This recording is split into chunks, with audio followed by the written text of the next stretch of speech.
Kung gusto nyo makita o ma-print out ang mga dati nyong OR mula sa LTO, sundan lang ang video ito. To access your LTO portal, login sa inyong LTMS portal. Then, input your email and your password. Pag nandun na tayo sa main page natin, hanapin lang natin yung documents.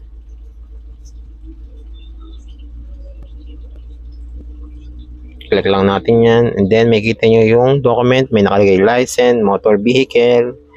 So, dahil license yung huli natin nagawa, i-click lang natin yung license.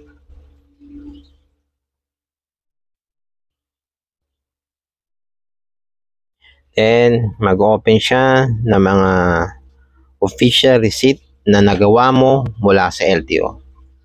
So, ayan. Nakita nyo po yan. Meron po ako. Then, pag nandiyan na kayo, i-click nyo lang yung OR na gusto nyo i-view at ma-print out.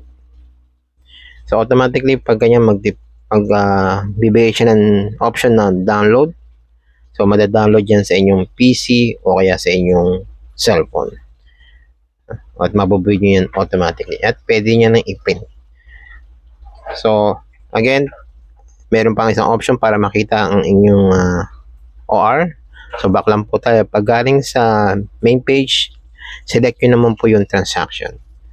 So, sa transaction, meron open and close. So, open lang natin yung close. Yung nagawa lang natin transaction mula sa LTO. Yan, automatically yan. Yung makikita nyo yung nagawa natin. List ng OR, makikita nyo. Yan.